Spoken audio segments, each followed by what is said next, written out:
Eligible कौन कौन है एडमिशन भिजवाने के लिए, बहुत इंपॉर्टेंट बात है, ध्यान से समझ लीजिएगा। बहुत सारे स्टूडेंट कंफ्यूज हैं इस बारे में।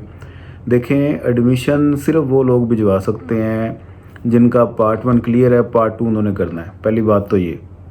दूसरी बात, जिनके पार्ट 1 में किसी एक आधे सब्जेक्ट में सप्ली है, वो सप्ली का भिजवा सकते हैं और साथ पार्ट 2 का भी भिजवा सकते हैं, या सिर्फ सप्ली का भिजवा सकते हैं। पार्ट 2 अगर अभी नहीं करते, वो आप नेक्स्ट अटैम्प्ट में कर सकते हैं। ठीक।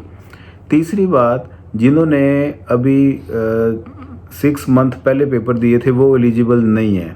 जिन्होंने 1 साल पहले पेपर दिए थे वो एलिजिबल हैं पार्ट 2 भिजवाने के लिए। ये नहीं हो सकता कि आपने फर्स्ट एनुअल में अगर पेपर दिए थे पार्ट 1 के, अब आप सेकंड एनुअल में पार्ट 2 के देंगे, ऐसा पॉसिबल नहीं है। फर्स्ट एनुअल 2024 में अगर आपने पार्ट 1 के दिए थे तो फर्स्ट एनुअल 2025 में ही आप पार्ट 2 के देंगे। ये चीज़ें हैं, इसको माइंड में रखिएगा। इकोनॉमिक्स की किसी ने तैयारी करनी हो, किसी को नोट्स चाहिए हो, रिकॉर्डेड लेक्चर चाहिए हो, या ऑनलाइन प्रेपरेशन करनी हो, वो रब्ता कर सकता है। व्हाट्सएप नंबर आपको सामने स्क्रीन पे नज़र आ रहा है। वीडियो को दोस्तों के साथ शेयर लाजमी कर दीजिएगा। चैनल पे नए हैं तो सब्सक्राइब कर दीजिएगा। खुदा हाफिज़।